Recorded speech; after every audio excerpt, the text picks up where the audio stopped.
अस्सलाम वालेकुम। Welcome to एमराद। दोस्तों, recently Indian border security forces के जो आईजी हैं, उन्होंने एक किसान को इनाम दिया और पाकिस्तान को धमकी दी। उसके साथ साथ एक इंडियन ड्रोन था जिसने पाकिस्तानी फ़ज़ाई हदूद की खिलाफवर्जी करने की कोशिश की, जिसे पाकिस्तान ने शॉट डाउन किया है।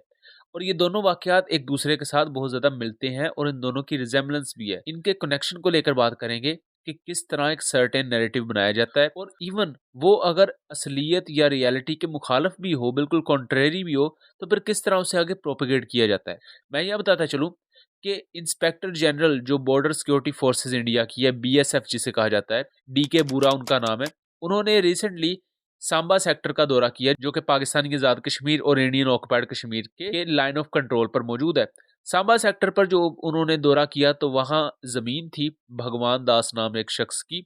उसके खेतों का दौरा किया और उसे मिला-जुला कर कलेक्टिवली 3.5 लाख इंडियन रुपीस का इनाम दिया गया। अब आप सोच रहे होंगे कि इसका दफ़ा से क्या ताल्लुक है, तो बुनियादी तौर पर उसे इनाम ही इस वजह से दिया गया कि उस बंदे ने कोई सो कॉल्ड पाकिस्तानी ड्रोन को देखा था और फिर इंडियन आर्मी को उसने इत्तला की। अब बुनियादी तौर पर ये एक फ़ॉल्स फ्लैग है। हम सब जानते हैं कि कश्मीरी लोग सबसे ज़्यादा गुस्सा इस बात पर हैं कि आर्टिकल 35 ए और 370 को ख़त्म करने के बाद जो हिंदू लोग हैं, वो कश्मीर में आना शुरू हो गए हैं और इवन अब उनको ज़मीनें दी जा रही हैं। अब उनके थ्रू इस तरह के ड्रामाज़ वगैरह भी स्टेज किए जाते हैं। अब एक तरफ आईजी बीएसएफ ने ये भी कहा है कि पाकिस्तान हमारे जो किसान हैं उनको ज़मीनें काश्त करने दे, वरना हम पाकिस्तान के साथ कुछ बुरा कर देंगे। हम उन्होंने बाकायदा पाकिस्तान को एक किस्म की धमकी दी है। हालाँकि ये जो बात उन्होंने की है कि पाकिस्तान कोई इंडियन लोगों के लिए खतरा बना हुआ है, असलियत बिल्कुल इसके डिफरेंट है। असलियत किस तरह बिल्कुल डिफरेंट है, वो इस तरह कि इल्ज़ाम पाकिस्तान पर लगा रहे हैं कि पाकिस्तानी ड्रोन्स कोई खिलाफवर्जी कर रहे हैं या पाकिस्तान ने कोई खतरा पैदा किया है इंडियन फार्मर्स के लिए। बट इन रियलिटी बात कुछ यूँ है कि 27 से 28 फरवरी के दरमियान एक ड्रोन जो कि शॉट डाउन किया पाकिस्तान ने, उसकी तस्वीर वायरल हुई मीडिया पर, उसको आप यहाँ देख भी सकते हैं। ये वो क्वाडकॉप्टर है जो कि इंडिया की तरफ से उड़ा और ये उसी सेम सांबा सेक्टर में पाकिस्तान की जासूसी कर रहा था। जब इसे पाकिस्तानी रेंजर्स ने देखा तो इसे स्नाइपर के थ्रू शॉट डाउन किया गया। यहाँ 2 चीज़ें हमारे सामने आती हैं। पहला तो ये कि आईजी बीएसएफ डीके बूरा का क्लेम हमें गलत होता हुआ नज़र आता है कि उनके नज़दीक पाकिस्तान कोई वहाँ टेंशन्स क्रिएट कर रहा है, बल्कि यहाँ रियलिटी ये है कि टेंशन्स खुद इंडिया क्रिएट कर रहा है पाकिस्तानी एयर स्पेस की वायलेशन करके। दूसरा हमें यह चीज़ देखने को मिलती है कि पाकिस्तानी रेंजर्स ने बहुत अच्छा काम किया। जैसे ही इस ड्रोन ने पाकिस्तानी सरहद क्रॉस करने की कोशिश की, इसे स्नाइपर के थ्रू शॉट डाउन किया गया, जिस पर उनकी प्रोफेशनलिज्म की दाद देनी बनती है।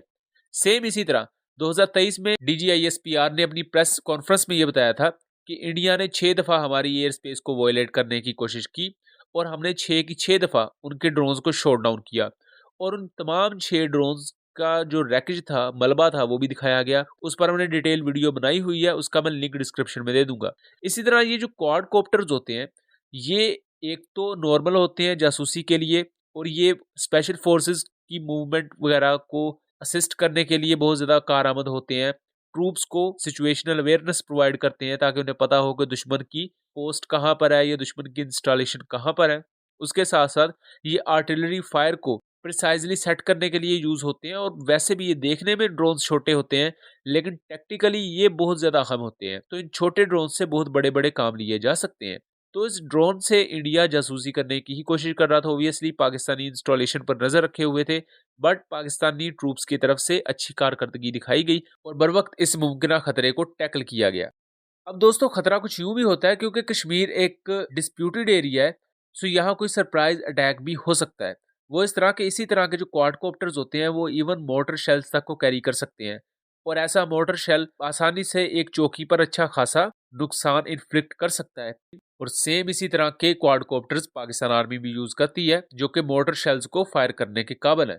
और इवन इसी तरह के ड्रोन्स की वीडियोस आपने यूक्रेन रशिया वॉर में देखी होगी, जिनकी मदद से यूक्रेन ने मल्टीपल रशियन T-90M टैंक्स को तबाह किया हुआ है। और इस तरह के क्वाडकॉप्टर्स को न सिर्फ इंडिया की तरफ से इस्तेमाल किया जाता है, बल्कि पाकिस्तान भी एलओसी के क्रॉस इन्हें यूज करता है multiple times. Indian news agencies ने यहाँ तक क्लेम किया कि पाकिस्तानी ड्रोन्स इंडियन एलओसी के करीब आए। बीएसएफ जो इंडिया की पैरामिलिट्री फोर्स है, उन्होंने उस पर फायरिंग तक की, लेकिन वो उसे इंटरसेप्ट करने में नाकाम रहे। जबकि पाकिस्तान के मुकाबले में अगर हम इससे देखें तो 6 दफ़ा 2023 में इंडियन ड्रोन पाकिस्तानी सरहद की खिलाफवर्जी उन्होंने की और पाकिस्तान ने उनमें से एक दफ़ा भी इस ड्रोन को नहीं छोड़ा। 6 की 6 दफ़ा इन्हें शूट डाउन किया और अब 2024 में ये पहला वाक़या है जहाँ एक ड्रोन जिसने पाकिस्तानी हदूद की खिलाफवर्जी की तो पाकिस्तान ने उसे शूट डाउन किया।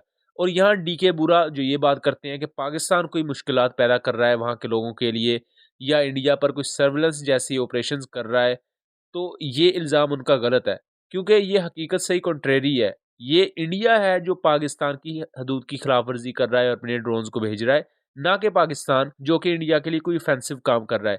लेकिन यहाँ जो एक भगवान दास नाम के शख्स को ये इनाम देकर ड्रामा रचाया गया, बुनियादी तौर पर वो इसीलिए था कि ताकि एक पूरा नैरेटिव क्रिएट किया जाए कि देखें कोई पाकिस्तान हमारे इन एरियाज़ पर ड्रोन लेकर आ रहा है और हमारे मुल्क में कोई ऑफेंसिव किस्म की सर्विलेंस कर रहा है, जिसके बाद इन्हें कोई कार्रवाई करने का जवाज़ मिल सके। सो उम्मीद करता हूँ चीज़ें क्लियर रही होंगी। अगर आज की वीडियो इन्फॉर्मेटिव लगी हो तो इसे ज़्यादा से ज़्यादा शेयर कीजिएगा एंड चैनल को सब्सक्राइब कीजिएगा।